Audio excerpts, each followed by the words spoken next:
Hi hello എല്ലാവർക്കും P K ലേണിങ്സിൻ്റെ SCRT സീരീസിലേക്ക് സ്വാഗതം. നമ്മൾ കെമിസ്ട്രിയിലെ ഓരോരോ ചാപ്റ്ററായിട്ട് SCRTയുമായിട്ട് ബന്ധപ്പെട്ടുള്ളത് പഠിച്ചു വന്നുകൊണ്ടിരിക്കുകയാണ്. ഇന്നത്തെ ക്ലാസ്സിൽ മിശ്രിതങ്ങൾ, ലായനികൾ ഈ രണ്ട് ടോപ്പിക്കിനെയും ഉൾക്കൊണ്ടുകൊണ്ട് SCRT പാഠപുസ്തകങ്ങളിൽ ഏതൊക്കെ ടോപ്പിക്കുകളുണ്ട് അതെല്ലാം ഉൾക്കൊള്ളിച്ചുകൊണ്ടാണ് നമ്മൾ ക്ലാസ് എടുക്കാനായിട്ട് പോകുന്നത്. റെഡിയല്ലേ? അപ്പോൾ നമുക്ക് നോക്കാം മിശ്രിതവുമായിട്ട് ബന്ധപ്പെട്ട് എന്തൊക്കെ പഠിക്കാനുണ്ട്, ലായനിയുമായിട്ട് ബന്ധപ്പെട്ട് എന്തൊക്കെയുണ്ട് എന്നുള്ളത്. ഓക്കെ, അപ്പോൾ ആദ്യമായിട്ട് നമ്മൾ നോക്കുന്നു എന്താണ് മിശ്രിതങ്ങൾ എന്ന് പറയുന്നത്. സ്വാഭാവികമായിട്ടും ആരോട് ചോദിച്ചാലും സയൻസും കാര്യങ്ങളൊന്നും അറിയേണ്ട കാര്യമില്ല. മിശ്രിതം എന്ന് പറഞ്ഞാൽ എന്താ? ഒന്നിൽ കൂടുതൽ സാധനങ്ങൾ മിക്സ് ചെയ്താൽ മിശ്രിതം, അത്രയല്ലേ ഉള്ളൂ. അതായത് ഒന്നിലധികം വസ്തുക്കൾ ചേർന്ന പദാർത്ഥങ്ങളെയാണ് നമ്മൾ എന്ത് വിളിക്കുക? മിശ്രിതങ്ങൾ എന്ന് വിളിക്കുക. ഓക്കെ, ഉദാഹരണമാണ് കോൺക്രീറ്റ്, കമ്പോസ്റ്റ്, അതേപോലെ നമ്മൾ കഴിക്കുന്ന മിക്സ്ചർ, സാലഡ്, അച്ചാർ, ഇതൊക്കെ എന്താ? മിശ്രിതങ്ങളാണ് അല്ലേ. ഒന്നിൽ കൂടുതൽ സാധനങ്ങൾ നമുക്ക് അതിനകത്ത് കാണാനായിട്ട് സാധിക്കും. കോൺക്രീറ്റ് എന്ന് പറയുകയാണെങ്കിൽ അതിനകത്തെ ഘടകങ്ങൾ സിമെൻറ്റ്, മണൽ, മെറ്റൽ, വെള്ളം ഇതെല്ലാം ചേർന്നല്ലേ കോൺക്രീറ്റ്. കമ്പോസ്റ്റ് ആണെന്നുണ്ടെങ്കിൽ അതിനകത്ത് പലതരത്തിലുള്ള ജൈവമാലിന്യങ്ങൾ ഉണ്ടാകും. അപ്പോൾ ഇവയെല്ലാം പല പല കാര്യങ്ങൾ കൂടുന്ന മിശ്രിതങ്ങളാണ് എന്ന് നമുക്ക് മനസ്സിലാക്കാനായിട്ട് സാധിക്കും. അങ്ങനെയാണെങ്കിൽ എന്താണ് ലായനികൾ എന്ന് പറയുന്നത്? ലായനികൾ എന്ന് പറയുന്നത് ഒരു ലീനം അല്ലെങ്കിൽ ഒരു സൊല്യൂട്ട് ഒരു ലായകത്തിൽ അല്ലെങ്കിൽ ഒരു സോൾവെൻറ്റിൽ ലയിച്ചുണ്ടാകുന്ന മിശ്രിതമാണ് ലായനി. ലായനി എന്ന് പറയുന്നതും ഒരു തരത്തിലുള്ള മിശ്രിതം തന്നെയാണ്. പക്ഷേ എന്താണ് ലായനി എന്ന് പറയുന്നത്? ഒരു ലീനം ഒരു ലായകത്തിൽ ലയിക്കുമ്പോഴാണ് ലായനി നമുക്ക് കിട്ടുന്നത്. ഫോർ എക്സാമ്പിൾ ഉപ്പ് ഒരു ലീനമാണ്. ഉപ്പ് വെള്ളം നമ്മൾ ഉണ്ടാക്കിയാൽ ഉപ്പ് ലീനമാണ്. ആ ഉപ്പിനെ ലയിപ്പിച്ചിട്ടുള്ള ജലം എന്ന് പറയുന്നത് അവിടെ ലായകമാണ്. ഇവർ രണ്ടാളും കൂടെ ചേർന്ന് നമ്മുടെ കയ്യിലിരിക്കുന്ന ഉപ്പ് വെള്ളമാണ് എന്ത്? ലായനി എന്ന് പറയുന്നത്. സെറ്റ്. വിവിധ തരത്തിലുള്ള ലായനികളുണ്ട്. അതായത് ആ നമ്മൾ അലിയിച്ചിട്ടുള്ള ലീനത്തിൻ്റെയും ലായകത്തിൻ്റെയും ഒക്കെ ഫിസിക്കൽ സ്റ്റേറ്റ് അനുസരിച്ചുകൊണ്ട് വിവിധ തരത്തിലുള്ള ലായനികൾ നമുക്ക് ലഭിക്കും. അതായത് ഖരദ്രാവക ലായനി, അതായത് ഒരു ഖരത്തിനെ നമ്മൾ ദ്രാവകത്തിൽ ലയിപ്പിച്ചാൽ കിട്ടുന്ന ലായനി. ഉദാഹരണത്തിന് ഇപ്പോൾ ഉപ്പ് വെള്ളം പറഞ്ഞു, പൊട്ടാഷ്യം പെർമാഗ്നേറ്റിൻ്റെ ലായനി. ഇതൊക്കെ ഒരു ഖരപദാർത്ഥത്തെ ജലത്തിൽ ലയിപ്പിക്കുമ്പോൾ അല്ലെങ്കിൽ ഒരു ദ്രാവക രൂപത്തിലുള്ള ലായകത്തിൽ ലയിപ്പിക്കുമ്പോൾ നമുക്ക് കിട്ടുന്ന സാധനമാണ്. ഇനി ദ്രാവക ലായനി ഉണ്ട്. ഫോർ എക്സാമ്പിൾ വിനാഗിരി നമ്മൾ അസറ്റിക് ആസിഡ് ജലത്തിൽ ലയിപ്പിച്ച് നേർപ്പിക്കുമ്പോഴാണ് നമുക്ക് എന്ത് കിട്ടുക? വിനാഗിരി, പല കോൺസെൻട്രേഷനിലുള്ള വിനാഗിരി നമുക്ക് കിട്ടും. അതേപോലെ തന്നെ ആൽക്കഹോളും വാട്ടറുമായിട്ട് മിക്സ് ചെയ്ത് കിട്ടുന്ന ലായനി. ഇതൊക്കെ എന്താണ്? ഒന്നിൽ കൂടുതൽ ദ്രാവക രൂപത്തിലുള്ള ലീനത്തെയും ലായകത്തെയും ചേർത്തുകൊണ്ട് ഉണ്ടാക്കുന്നതാണ്. വാതക ദ്രാവക ലായനി, ഇപ്പോൾ സോഡാ വെള്ളം എന്ന് പറയുന്നത് കാർബൺ ഡൈ ഓക്സൈഡ് ജലത്തിൽ ലയിപ്പിക്കുമ്പോഴാണ് സോഡാ വാട്ടർ കിട്ടുന്നത്. അപ്പോൾ കാർബൺ ഡൈ ഓക്സൈഡ് എന്തുമായിരുന്നു? അത് വാതക രൂപത്തിലിരിക്കുക. ഇത് ലയിപ്പിച്ചിട്ടുള്ള ജലം ദ്രാവക രൂപത്തിലിരിക്കുകയാണ്. അപ്പോൾ അതാണ് അതിൻ്റെ ഒരു എക്സാമ്പിൾ. ഇനിയുള്ളത് വാതക ലായനി. വാതക ലായനി നമുക്ക് ചുറ്റും നമുക്ക് കാണാൻ സാധിക്കും വായു. ഇതിനകത്ത് ഓക്സിജൻ ഉണ്ട്, നൈട്രജൻ ഉണ്ട്, പലതരം ഘടകങ്ങൾ അടങ്ങിയ ഒരു ലായനിയാണ്. നമ്മുടെ വായു രൂപത്തിൽ നിൽക്കുന്ന ഒരു ലായനിയാണ്, ഒരു മിശ്രിതമാണ് നമ്മുടെ ചുറ്റുമുള്ള വായു എന്ന് പറയുന്നത്. ഇനി ഖരവാതക ലായനി. ഇതിനകത്ത് ഇപ്പോൾ പലേഡിയവും ഹൈഡ്രജനും ചേർന്നിട്ടുള്ളത്. ഇതൊക്കെ എന്താണ്? ഖരവാതക ലായനിയാണ്. ഇനി ഖര ലായനിയുണ്ട്. ലോഹസങ്കരങ്ങൾ, അതായത് നമ്മുടെ 916 സ്വർണം എന്നൊക്കെ പറയുന്നത് എന്താണ്? 916 ഗ്രാം സ്വർണവും ബാക്കി വരുന്ന 84 ഗ്രാം ചെമ്പും വെള്ളിയും ഒക്കെ ചേർന്നിട്ടുള്ളൊരു മിശ്രിതവും കൂടെ ചേർന്നുകൊണ്ടാണ് നമ്മൾ എന്തുണ്ടാക്കുന്നത്? ഈ പറയുന്ന 916 സ്വർണം എന്ന് പറയുന്ന ആ സ്വർണം ഉണ്ടാക്കുന്നത്. അപ്പോൾ അതപ്പോൾ എന്താണ്? ഒന്നിൽ കൂടുതൽ ലോഹം ചേർന്നില്ലേ? അപ്പോൾ ലോഹസങ്കരങ്ങൾ എന്ന് പറയുന്നത് ഖര ലായനിയാണ് എന്ന് നമുക്ക് മനസ്സിലാക്കാം. അപ്പോൾ നിങ്ങൾ ആലോചിച്ച് നോക്കിയേ, അങ്ങനെയാണെങ്കിൽ ഈ ലായനിക്കകത്ത് ഒരാളെ അലിയിപ്പിക്കുന്നുണ്ട്, മറ്റേ ആളതിനെ അലിയിക്കുന്നുണ്ട്. ഇതിൽ ആരാ ലീനം, ആരാ ലായകം? ഈ കൂട്ടത്തിൽ ഏറ്റവും കുറഞ്ഞ അളവിൽ ഉള്ളത് ആരാണോ അത് ലീനം, കൂടിയ അളവിലുള്ളത് ഏതാണോ അത് ലായകം. ലീനവും ലായകവും കൂടെ ചേർന്ന് എന്തുണ്ടാക്കുന്നു? ലായനി ഉണ്ടാക്കുന്നു. ലായനി എന്ന് പറയുന്നതും ഒരു തരത്തിലുള്ള മിശ്രിതമാണ് എന്ന് നമ്മൾ പറഞ്ഞു. മിശ്രിതങ്ങളെ നമുക്ക് പലതരത്തിൽ തരംതിരിക്കാനായിട്ട് സാധിക്കും. ഒന്നാമതായിട്ട് ഏകാത്മക മിശ്രിതം, പിന്നൊന്ന് ഭിന്നാത്മക മിശ്രിതം. ഏകാത്മക മിശ്രിതം എന്ന് പറഞ്ഞാൽ സിമ്പിൾ, എല്ലാ ഭാഗത്തു നിന്ന് നോക്കിയാലും ഒരേ സ്വഭാവങ്ങൾ കാണാൻ പറ്റിയാൽ അത് ഏകാത്മക മിശ്രിതം. ഉദാഹരണത്തിന് ഉപ്പ് വെള്ളം നമ്മൾ ജലത്തിൽ ലയിപ്പിച്ച് അതിനെ എടുത്തു വെച്ചു. ഇതിൻ്റെ ഏറ്റവും മുകൾ ഭാഗത്തു നിന്ന് ഒരു സ്പൂണ് ഉപ്പ് വെള്ളം എടുത്ത് നമ്മൾ കുടിച്ചു നോക്കിയാൽ അതിന് ഉപ്പ് രുചിയാണ് ഉണ്ടാവുക. അതേസമയം നമ്മൾ അതിൻ്റെ അടിഭാഗത്തു നിന്നാണ് ഒരു സ്പൂൺ കോരിയെടുത്തെങ്കിൽ അതിന് മധുരം ഉണ്ടാവുമോ? ഇല്ല, ഉപ്പ് തന്നെ ആയിരിക്കും ഉണ്ടാവുക. അപ്പോൾ ഈ ഏകാത്മക മിശ്രിതം എന്ന് പറഞ്ഞാൽ മിശ്രിതത്തിൻ്റെ ഏത് ഭാഗത്ത് നിന്ന് നോക്കിയാലും ഒരേ കോമ്പോസിഷൻ കാണാൻ സാധിക്കുന്നുണ്ടെങ്കിൽ, എല്ലാ ഭാഗത്തും ഒരേ സ്വഭാവമാണുള്ളതെങ്കിൽ അതിനെ നമ്മൾ വിളിക്കുന്നു ഏകാത്മക മിശ്രിതം. നല്ല രീതിയിൽ ഇളക്കി അലിയിപ്പിച്ചിട്ടുള്ള പഞ്ചസാര ലായനി, ഉപ്പ് ലായനി ഇവയൊക്കെ ഏകാത്മക മിശ്രിതങ്ങളുടെ ഉദാഹരണങ്ങളാണ്. ഇനി ഭിന്നാത്മക മിശ്രിതം അഥവാ ഹെട്രോജീനിയസ്. ഏകാത്മകം ഹോമോജീനിയസ്, ഭിന്നാത്മകം ഹെട്രോജീനിയസ്. വിവിധ ഭാഗങ്ങളിൽ വ്യത്യസ്തമായിട്ടുള്ള സ്വഭാവമുള്ളവയാണ് നമ്മൾ എന്ത് വിളിക്കുന്നത്? ഭിന്നാത്മക മിശ്രിതം എന്ന് വിളിക്കുന്നത്. അതിൻ്റെ ഉദാഹരണമാണ് ചോക്കുപൊടി വെള്ളത്തിൽ കലക്കണം. ചോക്കുപൊടി ഇങ്ങനെ കലക്കി കഴിഞ്ഞാൽ അത് പൂർണ്ണമായിട്ടും ഉപ്പ് ലയിക്കുന്ന പോലെ ലയിച്ചു പോവില്ല. അപ്പോൾ അതെന്ത് ചെയ്യും? നമ്മൾ ഇളക്കി കൈ എടുക്കുമ്പോഴത്തേക്കും തന്നെ ഇതിൻ്റെ കുറച്ച് ഭാഗം അടിയും കുറച്ച് ഭാഗം കലങ്ങിയിരിക്കും. അപ്പം അതിൻ്റെ പല ഭാഗത്തും പലതരത്തിലുള്ള അവസ്ഥയായിരിക്കും, സ്വഭാവമായിരിക്കും ഉണ്ടാവുക. ഇളക്കാത്ത പഞ്ചസാര ലായനിയാണെങ്കിലും അതെന്താണ്? ഒരു തരത്തിലുള്ള ഭിന്നാത്മക മിശ്രിതം പോലെ ഇരിക്കും. അടിഭാഗത്ത് മധുരം കൂടുതലും മുകളിൽ മധുരം കുറവും അങ്ങനെയൊക്കെ ആയിട്ടിരിക്കും അല്ലേ. അപ്പോൾ ഇതൊക്കെയാണ് ഭിന്നാത്മക മിശ്രിതങ്ങളുടെ ഉദാഹരണം. മറ്റേത് ഏകാത്മക മിശ്രിതം.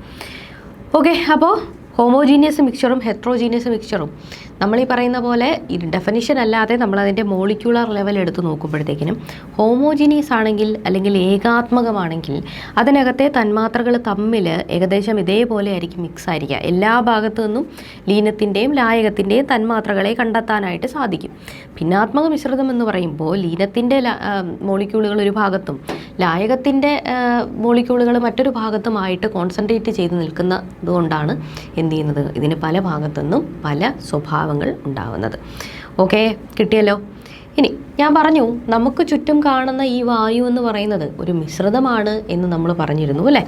ഇതിനകത്ത് നൈട്രജൻ 78%, ഓക്സിജൻ 21%, ആർഗൺ തുടങ്ങിയിട്ടുള്ള മറ്റ് ഗ്യാസുകൾ 0.96%, കാർബൺ ഡൈ ഓക്സൈഡ് 0.04%.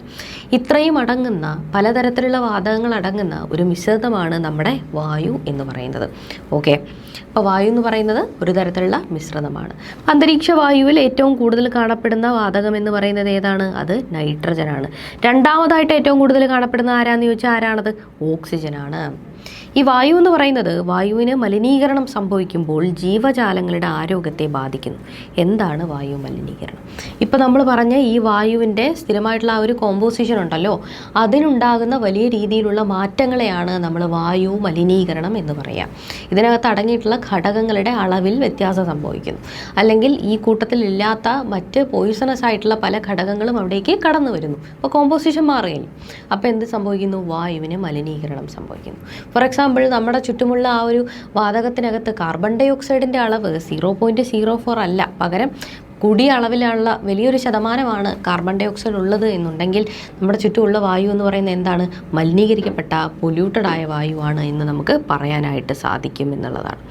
ഓക്കെ, മിശ്രിതങ്ങളെക്കുറിച്ചും ലായനികളെക്കുറിച്ചിട്ടും നമ്മൾ പറയുന്ന സമയത്ത് ഈ മിശ്രിതങ്ങളും ലായനികളും ഒക്കെ തന്നെയും ഉണ്ടായിരിക്കുന്ന എന്തുകൊണ്ടാണ്? തന്മാത്രകളും ആറ്റങ്ങളും ഒക്കെ ചേർന്നിട്ടാണ്. അപ്പോൾ തന്മാത്ര ലെവലിലേക്ക് നമുക്ക് നോക്കാം എങ്ങനെയാണ് മിശ്രിതങ്ങളും ലായനികളും ഉള്ളതെന്നുള്ളത്. തന്മാത്ര എന്ന് പറയുന്നത് ഒരു പദാർത്ഥത്തിൻ്റെ എല്ലാ ഗുണങ്ങളോടും കൂടിയ ഏറ്റവും ചെറിയ കണികയാണ്. ഇതിനെക്കാട്ടിലും ചെറിയ, തന്മാത്രകളേക്കാൾ ചെറിയ കണികകളാണ് ആറ്റങ്ങൾ. അതായത് ആറ്റങ്ങൾ ചേർന്നുകൊണ്ടാണ് തന്മാത്രകൾ ഉണ്ടാവുന്നത്. തന്മാത്രകളേക്കാൾ ചെറിയ കണികകളാണ് ആറ്റങ്ങൾ ചേർന്നുകൊണ്ടാണ് എന്തുണ്ടാവുന്നത്? തന്മാത്രകൾ ഉണ്ടാവുന്നത്. ഇവർ തമ്മിലുള്ള വ്യത്യാസം, ആറ്റങ്ങൾ ചെറുതാണെന്നുണ്ടെങ്കിലും ഇവർക്ക് സ്വതന്ത്രമായി നിലനിൽക്കാനായിട്ട് സാധിക്കുകയില്ല. പക്ഷെ തന്മാത്ര എന്ന് പറയുമ്പോൾ അതിന് സ്വതന്ത്രമായിട്ട് നിലനിൽക്കാനായിട്ട് സാധിക്കും. ആറ്റങ്ങൾക്ക് സ്വതന്ത്രമായി നിലനിൽക്കാൻ സാധിക്കാത്തത് കൊണ്ട് തന്നെ ഒന്നിൽ കൂടുതൽ ആറ്റങ്ങൾ റിയാക്ട് ചെയ്ത് തന്മാത്രകളായിട്ട് അവർ മാറുകയും ചെയ്യും. ഇതിൻ്റെ ഉദാഹരണമാണ് ഇപ്പോൾ ജലതന്മാത്ര. 2 ഹൈഡ്രജൻ ആറ്റവും 1 ഓക്സിജൻ ആറ്റവും ചേർന്നുകൊണ്ടാണ് ജലം ഉണ്ടായിരിക്കുന്നത്. പഞ്ചസാര എന്ന് പറയുമ്പോൾ അതിനകത്ത് 12 കാർബൺ ആറ്റവും 22 ഹൈഡ്രജൻ ആറ്റവും 11 ഓക്സിജൻ ആറ്റവും ചേർന്നുകൊണ്ടാണ് എന്തുണ്ടായിരിക്കുന്നത്? നമ്മുടെ പഞ്ചസാര ഉണ്ടായിരിക്കുന്നത്. ഓക്സിജൻ പൈന്ന് കണ്ടില്ലേ, ഇങ്ങനെയാണ് ഉണ്ടായിരിക്കുന്നത്.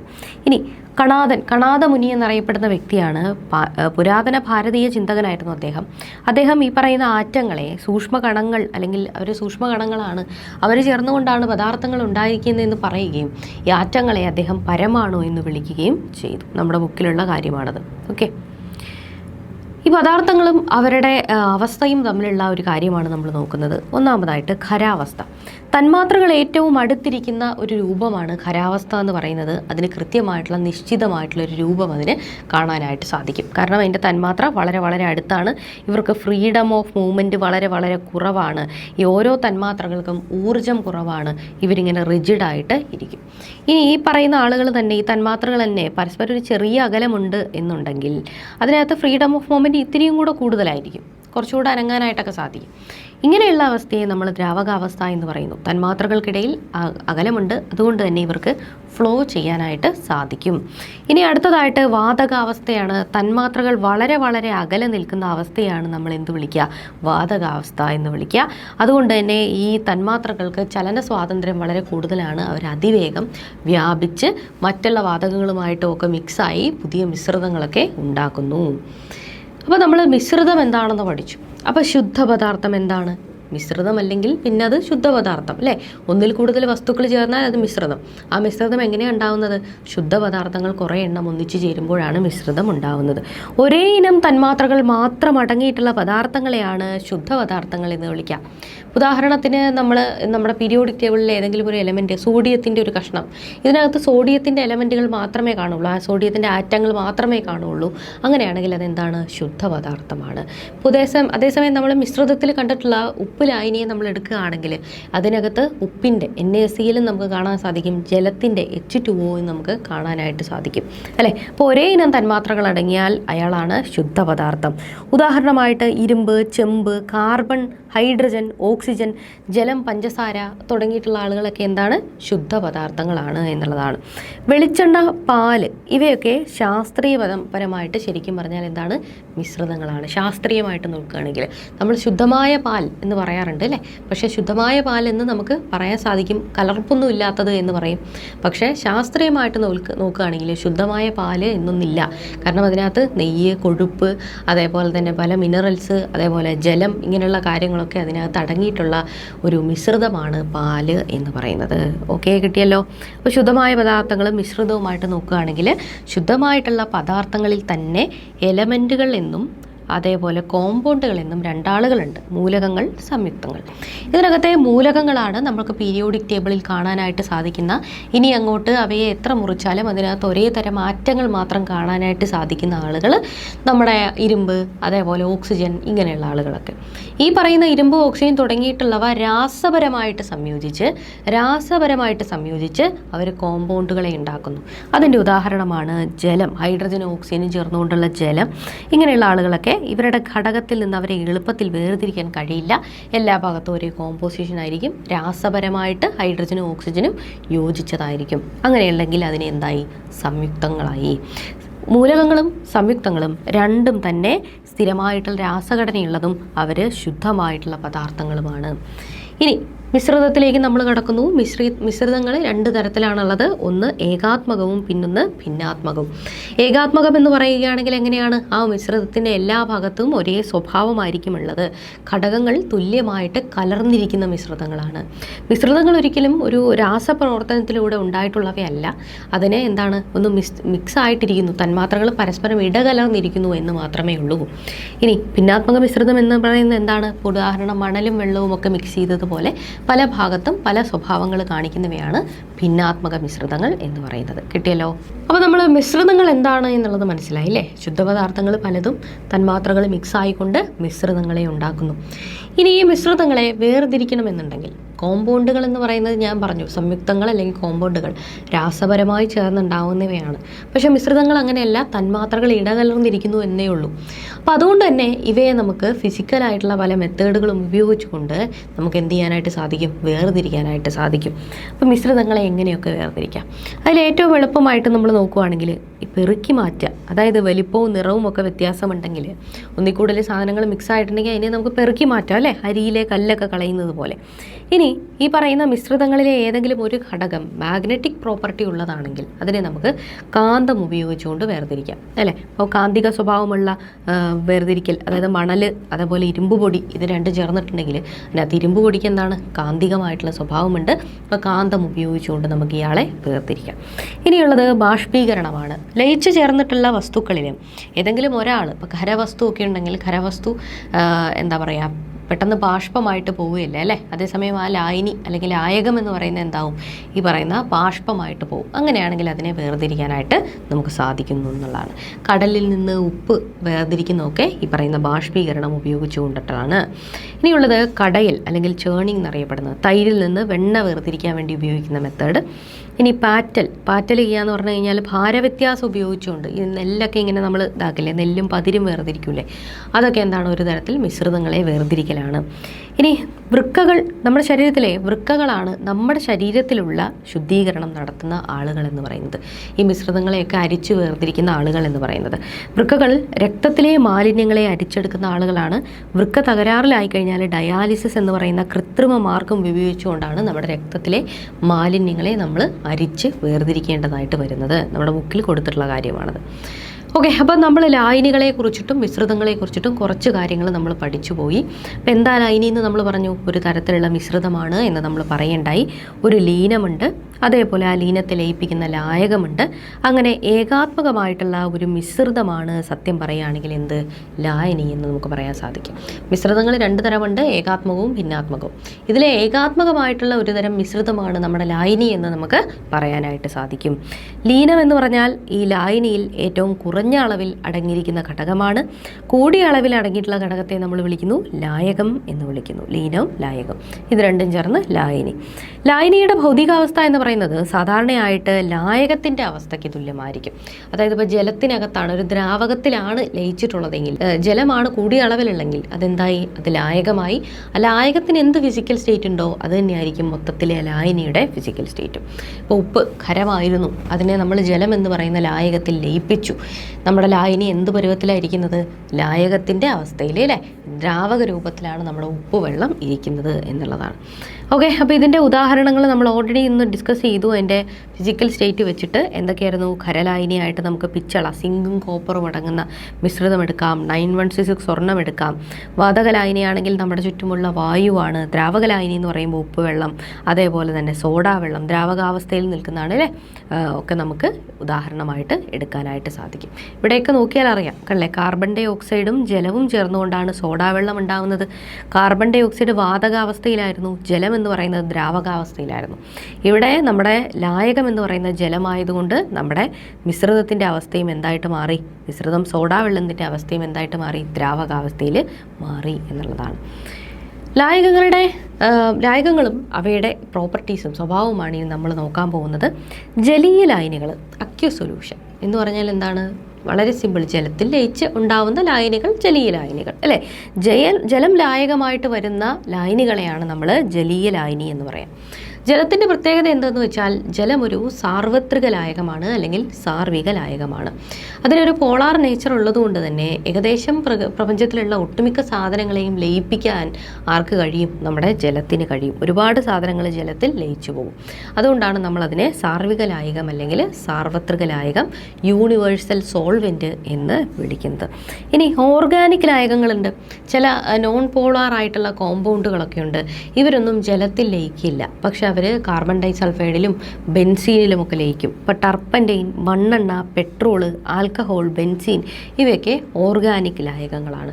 ആലോചിച്ച് നോക്കിയേ, കയ്യിൽ മറ്റേ മെറ്റാലിക് പെയിൻ്റ് ഒക്കെ ആയിക്കഴിഞ്ഞാൽ നമ്മളതിനെ വെള്ളം കൊണ്ട് കഴുകിക്കഴിഞ്ഞാൽ പോവോ, ഇല്ല, കയ്യിൽ പറ്റിയിരിക്കും അല്ലേ. അപ്പോൾ നമ്മൾ എന്ത് ചെയ്യും, മണ്ണെണ്ണയൊക്കെ ഇട്ട് ഇങ്ങനെ തുടയ്ക്കും, അല്ലെങ്കിൽ ടർപ്പൻറ്റൈൻ ഇട്ട് തുടയ്ക്കും. അപ്പോഴാണ് എന്ത് ചെയ്യുന്നത്, ആ പെയിൻറ്റ് അതിനകത്തേക്ക് മിക്സായിട്ട് അത് കയ്യിൽ നിന്ന് ഇളകി പോകുന്നത്. അപ്പോൾ സമാനമായതിനെയാണ് ലയിപ്പിക്കുക. Like dissolves in like. Non പോളാറാണ് ഈ പറയുന്ന ഓർഗാനിക് ലായകങ്ങൾ. അതുകൊണ്ട് നോൺ പോളാർ സംയുക്തങ്ങളൊക്കെ ഓർഗാനിക് ലായകങ്ങളിൽ ലയിക്കുന്നു. ജലം പോളാർ സ്വഭാവമുള്ളതാണ്, അതുകൊണ്ട് തന്നെ പോളാർ സംയുക്തങ്ങളൊക്കെ ജലത്തിൽ ലയിക്കുന്നു. ഓക്കെ, പോളാർ പദാർത്ഥങ്ങൾ ഉപ്പ്, പോളാർ ലായകമായിട്ടുള്ള ജലത്തിൽ ലയിക്കുന്നു. നോൺ പോളാർ പദാർത്ഥങ്ങളായിട്ടുള്ള പെയിൻറ്റ്, ഗ്രീസ് ഇവയൊക്കെ നോൺ പോളാർ ലായകങ്ങളായിട്ടുള്ള പെയിൻറ്റിലും നമ്മുടെ പെട്രോളിലും ടർപ്പൻറ്റൈനിലും മണ്ണെണ്ണയിലും ഒക്കെ ലയിക്കുന്നു. ഈ ലായകങ്ങൾക്ക് എന്തൊക്കെ ഉപയോഗങ്ങളാണുള്ളത്? ഇപ്പോൾ നമ്മുടെ ലായകങ്ങൾ എന്ന് പറയുമ്പോൾ പെട്രോള്, ടർപ്പൻറ്റൈൻ, ജലം ഇതൊക്കെ ലായകങ്ങളാണ് പലതരം അല്ലേ. അപ്പോൾ ഇതിനകത്ത് പെട്രോളും ടർപ്പൻറ്റൈനും ഒക്കെ ഗ്രീസ്, പെയിൻറ്റ് ഇവയുടെയൊക്കെ കറ നീക്കം ചെയ്യാനായിട്ട് ഉപയോഗിക്കുന്നു.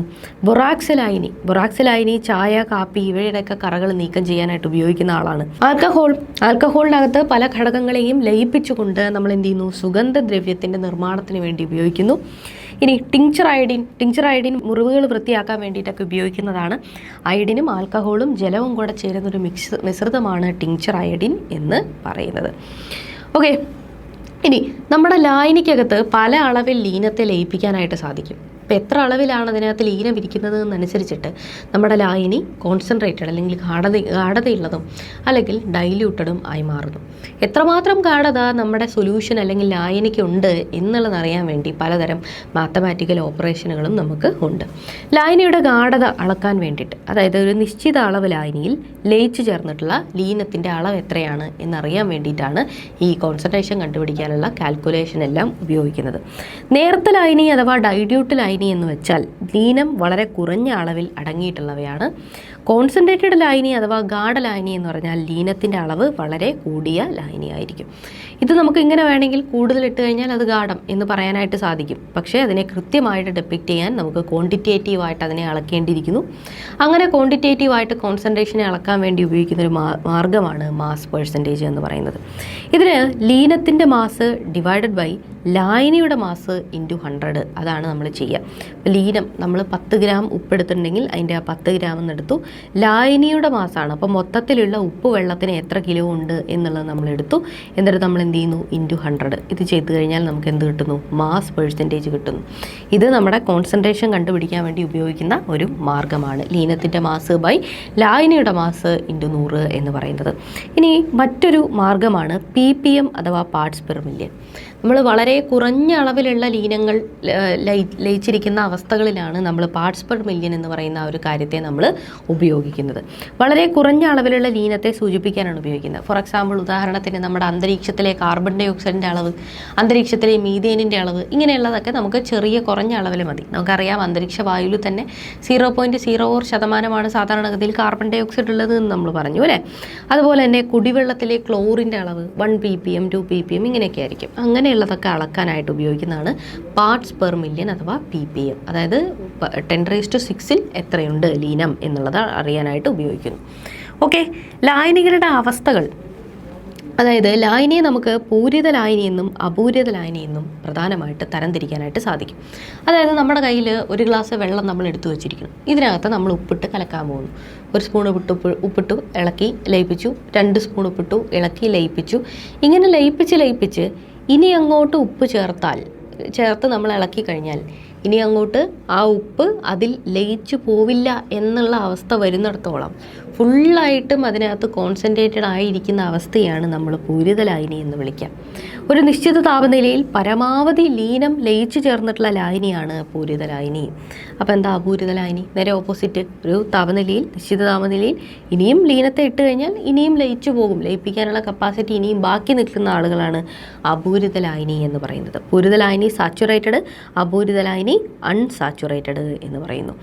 ഓക്കെ, ഇനിയുള്ള മറ്റൊരു കാര്യമാണ് അതിപൂരിത ലായനി. നമ്മൾ ഇതിന് ഡെഫിനിഷൻ കണ്ടപ്പോൾ പറഞ്ഞില്ലേ, നിശ്ചിത താപനിലയിൽ നിന്ന് കണ്ടില്ലേ. ഇനി നിശ്ചിത താപനില അല്ലെങ്കിലോ, അതായത് നമ്മളൊരു നിശ്ചിത താപനിലയിൽ വെള്ളത്തെ എടുത്തു, ഇതിനകത്ത് ഉപ്പ് ലയിപ്പിച്ച് മാക്സിമം ഉപ്പ് അതിനകത്ത് ലയിച്ചു ചേർന്നു, ഇത് പൂരിത ലായനിയായി. ഇനി നമ്മൾ ഇതിനെ ചൂടാക്കുകയാണ്. ചൂടാക്കിയിട്ട് വീണ്ടും നമ്മൾ ഉപ്പ് ചേർക്കുമ്പോൾ അതിൻ്റെ സോലുബിലിറ്റി കുറച്ചുകൂടെ ഇൻക്രീസ് ആവും. അങ്ങനെ ടെമ്പറേച്ചർ കൂട്ടുന്നത് കൊണ്ട് നമുക്ക് കുറച്ചുകൂടെ ലീനത്തെ അതിനകത്തേക്ക് ലയിപ്പിച്ച് ചേർക്കാനായിട്ട് സാധിക്കും. അങ്ങനെ ലയിപ്പിച്ച് ചേർന്നിട്ടുള്ള ലായനിയാണ് നമ്മൾ അതിപൂരിത ലായനി അഥവാ സൂപ്പർ സാച്ചുറേറ്റഡ് സൊല്യൂഷൻ എന്ന് വിളിക്കുന്നത്. പൂരിത ലായനിയേക്കാൾ കൂടുതൽ ലീനം അടങ്ങിയിട്ടുള്ള ലായനിയാണ് അതിപൂരിത ലായനി എന്ന് പറയുന്നത്. ചൂടാക്കി കഴിഞ്ഞാൽ കൂടുതൽ ലീനം അതിനകത്തേക്ക് ലയിപ്പിക്കാനായിട്ട് സാധിക്കുന്നു. ഇനി ഇതിനെ നമ്മൾ വീണ്ടും തണുപ്പിക്കുകയാണെന്നിരിക്കട്ടെ. ഈ അതിപൂരിത ലായനി ഓൾറെഡി അതിന് കൊള്ളുന്നത്രയും മാക്സിമത്തേക്കാൾ കൂടുതൽ അതിനകത്ത് ലയിച്ചിരിക്കുകയാണ്. ഇതിനെ നമ്മൾ ഇനി അങ്ങോട്ട് ലയിപ്പിച്ച് കഴിഞ്ഞാൽ, ഇപ്പോൾ ഉപ്പാണെന്നുണ്ടെങ്കിൽ അതിനെ ലയിപ്പിക്കുമ്പോൾ ഈ ലയിച്ച ഉപ്പ് ഇതിനകത്ത് ക്രിസ്റ്റലുകളായിട്ട് തിരിച്ച് ഫോം ചെയ്യാനായിട്ട് തുടങ്ങും. അതാണ് ക്രിസ്റ്റലൈസേഷൻ അഥവാ പരലീകരണം. അതിപൂരിത ലായനിയെ തണുപ്പിക്കുമ്പോൾ തിരിച്ചുള്ള അവസ്ഥയിലേക്ക് വരുമ്പോൾ അതെന്താവുന്നു, ഇതിനകത്ത് ക്രിസ്റ്റലുകൾ, ആ ലയിച്ചിട്ടുള്ള ലീനം അവിടെ ക്രിസ്റ്റലുകളായിട്ട് അവിടെ ഫോം ആകുന്നു. ഇങ്ങനെ അധികമുള്ള ലീനം ക്രിസ്റ്റലുകളായിട്ട് മാറുന്ന പ്രക്രിയയാണ് നമ്മൾ പരലീകരണം അഥവാ ക്രിസ്റ്റലൈസേഷൻ എന്ന് വിളിക്കുക. ഇനി നമ്മൾ നോക്കുന്നു ലേയത്വം അഥവാ സോലുബിലിറ്റി എന്താണ് എന്നുള്ളത്. ഒരു നിശ്ചിത താപനിലയിൽ 100 ഗ്രാം ലായകത്തെ പൂരിതമാക്കാൻ ആവശ്യമുള്ള ലീനത്തിൻ്റെ ഗ്രാമിലുള്ള അളവിനെയാണ് നമ്മൾ ലേയത്വം എന്ന് വിളിക്കുന്നത്. ഓക്കെ, ഒരു നിശ്ചിതമായിട്ടുള്ള താപനിലയിൽ 100 ഗ്രാം ലായകത്തെ നമുക്ക് സാച്ചുറേറ്റഡ് ആക്കണം. അതിനുവേണ്ടി എത്ര ലീനം നമ്മൾ അതിനകത്ത് കലക്കുന്നു അതിൻ്റെ അളവാണ് ലേയത്വം അഥവാ സോലുബിലിറ്റി. ഇതിനെ സ്വാധീനിക്കുന്ന പല ഘടകങ്ങളുണ്ട്. ഒന്ന് ലീനത്തിൻ്റെ സ്വഭാവം, പിന്നെ ഒന്ന് ലായകത്തിൻ്റെ സ്വഭാവം, മറ്റൊന്ന് താപനില കൂട്ടിയാൽ സോലുബിലിറ്റി മാറ്റം വരുന്നു, കൂടുതൽ ലീനം ലയിപ്പിക്കാൻ പറ്റുമെന്ന് നമ്മൾ പഠിച്ചു അല്ലേ. മറ്റൊന്നാണ് മർദ്ദം. ഓക്കെ, പ്രഷർ വ്യത്യാസം വരുമ്പോൾ ലേയത്വത്തിനും വ്യത്യാസം വരുന്നു. ഇനി ഈ പറയുന്ന ലേയത്വത്തിനെ താപനില ഏതെങ്കിലും തലത്തിൽ സ്വാധീനിക്കുന്നുണ്ടോ? ഉണ്ട് എന്നുള്ളതാണ്. ഖരപദാർത്ഥങ്ങളുടെ ലേയത്വം താപനില കൂടുമ്പോൾ കൂടുകയാണ് ചെയ്യുന്നത്, ഗോബ്ലർ സാൾട്ട് എന്ന് പറഞ്ഞിട്ടുള്ള ആ ഒരു ഘടകത്തിൻ്റേത് ഒഴിച്ച്. ഗോബ്ലർ സാൾട്ട് എന്ന് പറയുന്ന ആ ഒരു പ്രത്യേകമായിട്ടുള്ള ലീനം, ഇതിൻ്റെ ലേയത്വം എന്ന് പറയുന്നത് 32.4 ഡിഗ്രി സെൽഷ്യസ് വരെ കൂടുകയും പിന്നീട് അങ്ങോട്ട് ടെമ്പറേച്ചർ എത്ര കൂട്ടിയാലും അതിൻ്റെ ലേയത്വം കുറഞ്ഞു വരികയും ചെയ്യുന്നു. ഇങ്ങനെ ഒരു അനോമല സ്വഭാവം കാണിക്കുന്ന ഒരു ലീനമാണ് നമ്മുടെ ഗോബ്ലർ സാൾട്ട് എന്ന് പറയുന്നത്. ബാക്കി ഒട്ടുമിക്ക എല്ലാ ഖരപദാർത്ഥങ്ങളും ഒരു ദ്രാവകത്തിൽ മിക്സ് ചെയ്യുന്ന സമയത്ത് അതിന് ടെമ്പറേച്ചർ കൂടുന്നതനുസരിച്ച് കൂടുതൽ ലീനം അതിനകത്ത് ലയിക്കും, അതിന് ലേയത്വം കൂടും. വാതകങ്ങളുടെ ലേയത്വം താപനില കൂടുമ്പോൾ അതേസമയം കുറയുകയാണ് ചെയ്യുന്നത്. ഖരപദാർത്ഥങ്ങളെ ലയിപ്പിക്കുന്ന സമയത്ത് ടെമ്പറേച്ചർ കൂടുമ്പോഴത്തേക്കും അതിൻ്റെ ലേയത്വം കൂടുകയുമാണ് ചെയ്യുന്നത്. ഇനി വാതകങ്ങളുടെ ലേയത്വം മർദ്ദം കൂടുമ്പോഴാണ് കൂടുന്നത്. മർദ്ദം നമ്മൾ കൂടുതൽ കൊടുത്താൽ അതിനകത്ത് പെട്ടെന്ന് ലയിക്കും. അപ്പോൾ സോഡാ വെള്ളമൊക്കെ ഉണ്ടെങ്കിൽ അതിഭീകരമായിട്ടുള്ള മർദ്ദത്തിൽ ഈ പറയുന്ന കാർബൺ ഡൈ ഓക്സൈഡിനെ ജലത്തിലേക്ക് ലയിപ്പിച്ച ശേഷം അതിനെ അതിമർദ്ദത്തിൽ നമ്മൾ അടച്ചു വെച്ചിരിക്കുന്നതാണ് സോഡാ വെള്ളം. അതുകൊണ്ടാണ് അതിനെ പൊട്ടിക്കുന്ന സമയത്ത് നമുക്ക് ആ ഒരു വാതകം എന്ത് ചെയ്യുന്നത് ഈ ഹൈ പ്രഷറിൽ നിന്നും അത് പുറത്തേക്ക് ഇറങ്ങി പോകുന്നത്. ഓക്കെ, അപ്പോൾ ഈ കൂട്ടത്തിൽ നമ്മൾ പറഞ്ഞു ജലം ഒരു സാർവത്രിക ലായകമാണ്, ഒരുപാട് ലീനങ്ങളെ ലയിപ്പിക്കാനുള്ള കപ്പാസിറ്റി അതിനുണ്ട്. കാരണം ജലം ഒരു പോളാർ തന്മാത്ര ആയതുകൊണ്ടാണ് എന്ന് പറഞ്ഞു. ജലത്തിൻ്റെ സവിശേഷമായിട്ടുള്ള സ്വഭാവങ്ങൾക്കും അതൊരു സാർവികമായിട്ടുള്ള ലായകമാകാനുമുള്ള കാരണം അതിൻ്റെ പോളാർ സ്വഭാവമാണ്. ഇനി ജലം എന്ന് പറയുന്നത് തന്മാത്രകളുടെ ആകൃതിയും പോളാർ സ്വഭാവമൊക്കെ എന്തിനേയും കൂടെ ആശ്രയിച്ചിരിക്കുന്നു, അതിൻ്റെ ഒരു ജ്യാമിതീയ രീതിയെയും കൂടെ ആശ്രയിച്ചിരിക്കുന്നു. ജലം എന്ന് പറയുമ്പോൾ H2O ആണ് അല്ലേ. ഈ ഓക്സിജന് ഇലക്ട്രോ നെഗറ്റിവിറ്റി കൂടുതലായതുകൊണ്ട് തന്നെ ഇവർ തമ്മിൽ ഷെയർ ചെയ്യപ്പെട്ടിട്ടുള്ള തന്മാത്ര രൂപീകരണത്തിൽ ഷെയർ ചെയ്യപ്പെട്ടിട്ടുള്ള ഇലക്ട്രോണുകളെ നമ്മുടെ ഓക്സിജൻ കുറച്ച് അതിൻ്റെ അടുത്തേക്ക് നീട്ടിപ്പിടിച്ച് ഇവർ ചെറിയൊരു നെഗറ്റീവ് ചാർജിൽ നിൽക്കുന്നു. ജലം അതേസമയം ഈ ഷെയർ ചെയ്യപ്പെട്ട ഇലക്ട്രോണിനെ ഓക്സിജൻ അങ്ങോട്ട് വലിച്ച സ്ഥിതിക്ക് ഒരു വഴിയുമില്ലാതെ നമ്മുടെ ഹൈഡ്രജൻ എന്ത് ചെയ്യുന്നു, ഒരു ചെറിയ പോസിറ്റീവ് ചാർജോടുകൂടി ഡെൽറ്റ പോസിറ്റീവ് ആകുന്നു. ഇങ്ങനെ നിൽക്കുന്നൊരവസ്ഥയാണ് പോളാർ തന്മാത്ര. രണ്ട് ഭാഗത്തും രണ്ട് പോളുകളായിട്ട് നിൽക്കുന്നു. ഇത്തരത്തിലുള്ള പോളാറായിട്ടുള്ള സാധനങ്ങളിൽ പോളാറായിട്ടുള്ള സൊല്യൂട്ടുകൾ ലയിക്കുന്നു. ഇനി ഈ പറഞ്ഞ പോലെ ഇലക്ട്രോ നെഗറ്റിവിറ്റിയിൽ രണ്ട് ഘടകങ്ങൾ തമ്മിൽ വ്യത്യാസമുണ്ടെങ്കിലും അവരുടെ ആ ഒരു അറേഞ്ച് ചെയ്തിരിക്കുന്ന ഘടന മൂലം പോളാർ സ്വഭാവം കാണിക്കാത്ത പല ആളുകളുമുണ്ട്. Carbon dioxide, CCl4, BeF2 തുടങ്ങിയവയൊന്നും പോളാർ സ്വഭാവം പ്രകടിപ്പിക്കുന്ന ആളുകൾ അല്ല എന്നുള്ളതാണ്. ഇനി നമ്മൾ നോക്കുന്നു ട്രൂ സൊല്യൂഷൻ അഥവാ യഥാർത്ഥ ലായനി. ഘടകങ്ങൾ എല്ലാ ഭാഗത്തും ഒരേ അനുപാതത്തിൽ കലർന്നിരിക്കുന്ന നമ്മുടെ ഹോമോജീനിയസ് മിക്സ്ചർ, നമ്മൾ നേരത്തെ പഠിച്ചിട്ടുള്ള ഏകാത്മക മിശ്രിതം അഥവാ ഏകജാത മിശ്രിതമാണ് എന്ത് യഥാർത്ഥ ലായനി എന്ന് പറയുന്നത്. ഇതിൻ്റെ ഉദാഹരണം നമ്മൾ പഠിച്ചു, പഞ്ചസാര ലായനിയാണ്, ഉപ്പ് ലായനിയാണ് എന്നൊക്കെ പഠിച്ചു. മറ്റൊന്നാണ് സസ്പെൻഷൻ എന്ന് പറയുന്നത്. ഘടകങ്ങൾ എല്ലാ ഭാഗത്തും ഒരേ അനുപാതത്തിലല്ലാത്ത ഒരു ഭിന്നതാജാത മിശ്രിതമായിട്ട് പെരുമാറുന്ന ആളുകളാണ് സസ്പെൻഷനുകൾ. ഹെട്രോജീനിയസ് മിക്സ്ചറുകളെ പോലെ പെരുമാറുന്ന ആളുകളാണ് സസ്പെൻഷനുകൾ എന്ന് പറയുന്നത്.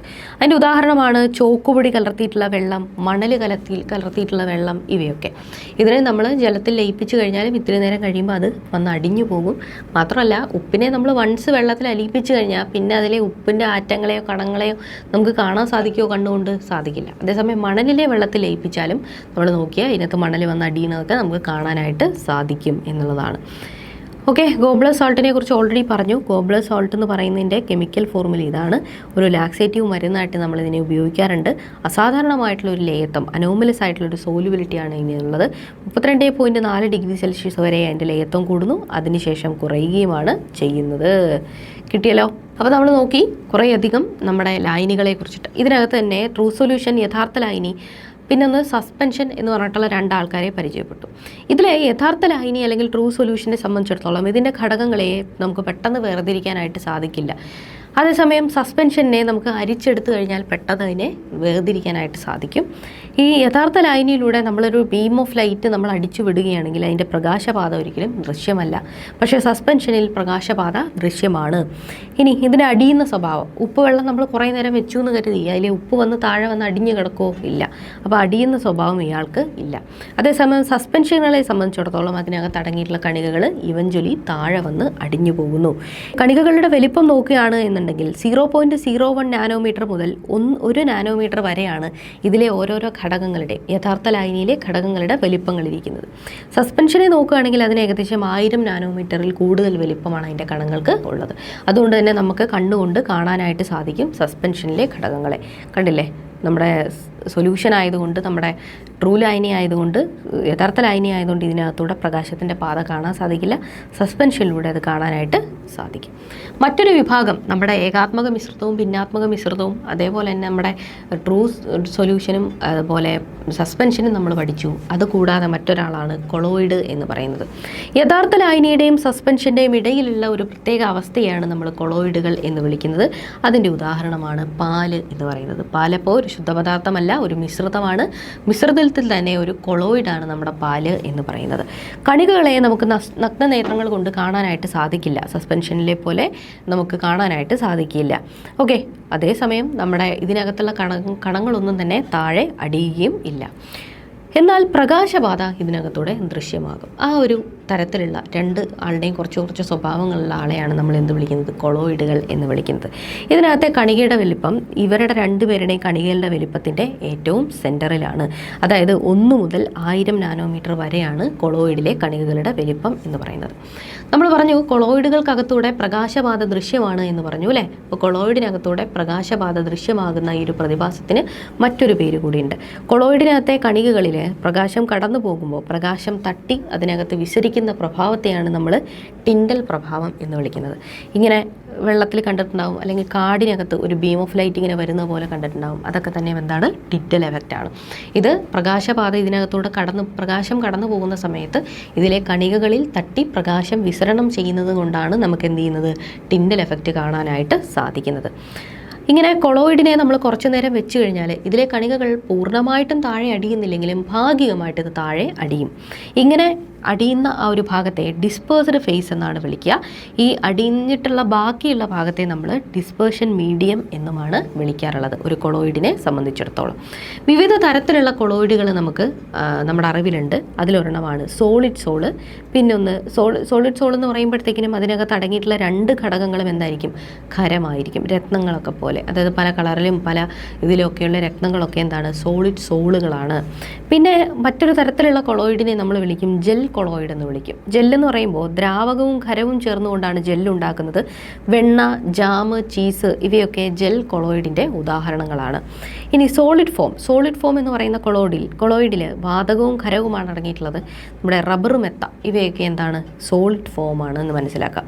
ഇനി സോൾ എന്ന് പറയുമ്പോൾ ഖരവും ദ്രാവകവും അടങ്ങിയിട്ടുള്ളതാണ്. അതിൻ്റെ ഉദാഹരണമാണ് കഞ്ഞിവെള്ളം എന്ന് പറയുന്നത്. ഇനി എമൽഷൻ കൊളോയിഡുകൾ, ഇതിനകത്ത് 2 ദ്രാവകങ്ങളാണ് ചേർന്നിട്ടുള്ളത്. പാല്, അതേപോലെ പെയിൻറ്റ് ഇവയൊക്കെ എന്താ? ഒന്നിൽ കൂടുതൽ ഘടകങ്ങളുണ്ട്, പക്ഷേ ദ്രാവകാവസ്ഥയിലാണ് നിൽക്കുന്നത്.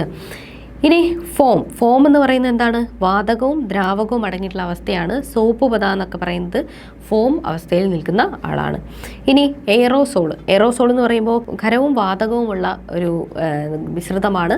ഇതിനകത്ത് പുക, പൊടിക്കാറ്റ് തുടങ്ങിയവയൊക്കെ എയറോസോളുകളാണ്.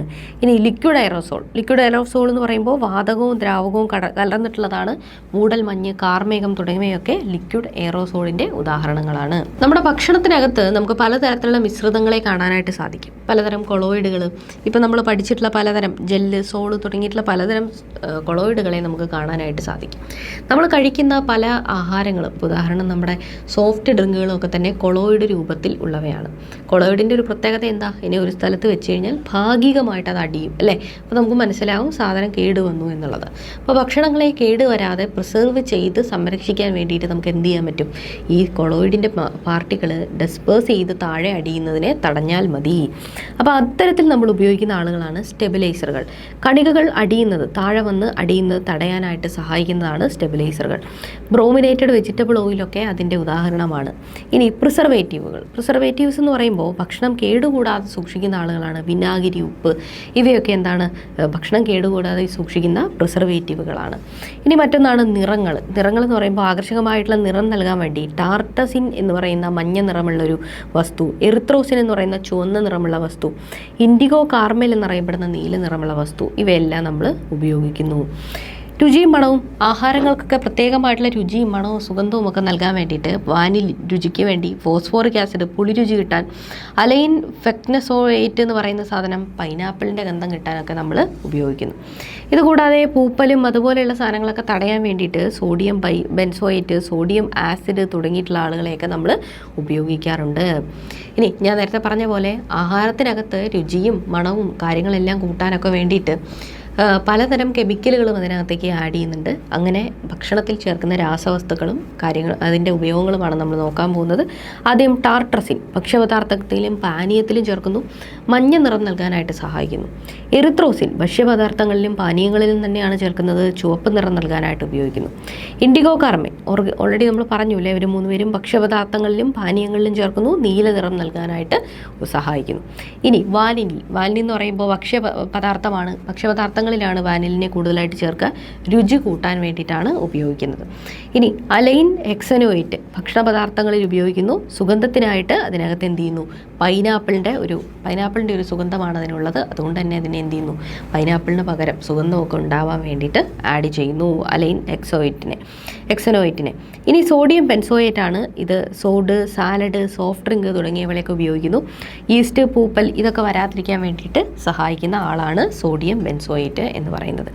ഇനി sorbic acid cheese, cake, salad ഇവയിലൊക്കെ പൂപ്പൽ ബാധിക്കാതിരിക്കാൻ വേണ്ടി ഉപയോഗിക്കുന്നതാണ് സോർബിക് ആസിഡ് എന്ന് പറയുന്നത്.